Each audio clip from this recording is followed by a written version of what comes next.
বাচ্চা কাচ্চা কোনো কিছু খেতে চাইলে না খাওয়ানো পর্যন্ত কিন্তু অনেক কষ্ট লাগে।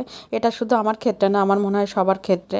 কেন এই কথা বলতেছি সেটা বলতেছি, এটা হচ্ছে আমার দিদি বুড়ি। দিদি কয়দিন ধরে বলতেছে আম্মু খুব নাড়ু খেতে ইচ্ছা করছে। তো একটা অনলাইনে দেখার পরে থেকে এই কথা বলতেছে। তো আমি বললাম যে আচ্ছা ঠিক আছে আম্মু, আমি 2-1 দিনের মধ্যে বানিয়ে দেবো। তো না বানানো পর্যন্ত আমার কাছে খুবই খারাপ লাগতেছে। ভাবতেছি যে মেয়েটার মনে হয় খুবই খেতে ইচ্ছা করছে। তো নওশিনার আব্বুকে দিয়ে নারকেল নিয়ে আসা একদম দুপুরের দিকে নিয়ে আসছি আর রাত্রেই বানানো শুরু করছি।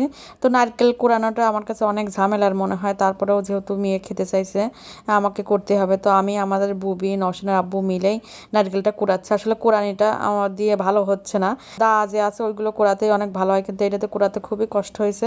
তারপরেও চেষ্টা করছি যে না এইভাবেই কোরায় তারপরে বানাবো। আর দেখেন নওশিনার আব্বু কীভাবে পানি খাচ্ছে। আসলে কিছু কিছু জিনিস কিন্তু এইভাবে আনন্দ করে খেতে অনেক ভালো লাগে।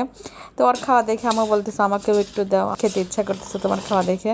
তো আমাকে দিয়ে দিল যে খুব মজা। না তুমি একটু খাও। সেই সিস্টেমে খাচ্ছে। এই তো নাড়ু বানানোর জন্য চলে আসলাম। আসলে আমরা কিন্তু যখন নারকেল কোড়াইছে তখন কিন্তু মুড়ি দিয়ে খাইছি, তারপরে এমনিও খাইছি, নারকেলের পানি খেলাম। আসলে নারকেল কোড়ানোর সময় কিন্তু অনেকখানি খেয়ে ফেলছে। এখানে কিন্তু 2টা নারকেল ছিল, অনেকগুলোই হবে তাও। আর নারকেল কোড়ানোর সময় কিন্তু আমরা সবাই মিলে খাইছি অনেক মজা করে। আর নাড়ুগুলো গুড় দিয়ে বানাবো, আমার কাছে মনে হয় গুড় দিয়ে বানালেই বেশি মজা লাগে। তো গুড়টা শীতের মধ্যে কিনে রাখছিলাম, ফ্রিজে রাখার কারণে ভালোই আছে দেখলাম। তো আর কে কে চিনি দিয়ে পছন্দ করেন বা গুড় দিয়ে পছন্দ করেন অবশ্যই কমেন্ট করবেন। আমার কাছে মনে হয় নাড়ুগুলো হচ্ছে গুড় দিয়ে বেশি ভালো লাগে। তো পরিমাণ মতন গুড় দিয়ে হচ্ছে চুলায় উঠাই দিলাম। আর নওশিনার আব্বু এসে উকিঝুঁকি করতেছে। আমি যখন রান্না করি ও কিন্তু এসে দেখে যে কীভাবে রান্না করতেছি। আর হচ্ছে খুব মার কথা মনে পড়তেছে। আমার মা হচ্ছে অনেক করে নাড়ু বানায় রাখে, আমরা যখন বাড়িতে যাই তখন নাড়ু দিয়ে পিঠা বানায়, সে কথা খুব মনে পড়তেছে। আবার নাড়ু বানায় রাখে। তো এই যে চাউলের গুঁড়া দিয়ে দিলাম নারকেলের মধ্যে, নাড়ুর মধ্যে চাউলের গুঁড়া দিলে কিন্তু অনেক ভালো হয়, নাড়ুগুলো শক্ত শক্ত হয়। তো এটা আমার মার কাছ থেকে আমার শেখা। তো নাড়ুগুলোর মধ্যে চাউলের গুঁড়া দিয়ে আরেকটু নাড়াচাড়া করে নামিয়ে ফেলবো। আর খুবই আসলে খুবই মায়ের কথা মনে পড়তেছে। আর দিদি বুড়ি কিন্তু বারবারই বলছে আমাকে যে আম্মু নানু যেভাবে হচ্ছে নাড়ু বানায় তুমি সেইভাবেই বানাবা। তো আমার মা এইভাবেই নাড়ু বানায়। তো আমি একদম মার রেসিপি শেয়ার করলাম আপনাদের সঙ্গে।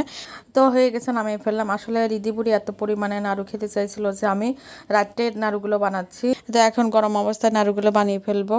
আর কে কে এইভাবে নাড়ু বানান অবশ্যই কমেন্ট করবেন। আসলে বাচ্চা কাচ্চা কোনো কিছু খেতে চাইলে তাদের না খাওয়াতে পারলে কিন্তু অনেক কষ্ট লাগে। তো দিদি যেভাবে বলতেছে কয়দিন ধরে আমি না খাওয়াতে পেরে অনেক খারাপ লাগছে, এই জন্য কিন্তু নিয়ে এসে সাথে সাথে বানিয়ে দিচ্ছি।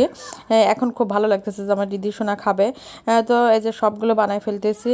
এর মধ্যে নওশিনার আব্বু একটু খেয়ে বলতেছে অনেক মজা হয়েছে, আর দিদিও খেয়ে বলছে আম্মু অনেক মজা হয়েছে। তো খাবার বানানোর পর খেয়ে প্রশংসা করলে কিন্তু অনেক ভালো লাগে। আর সবাই ভালো থাকবেন, আল্লাহ হাফেজ।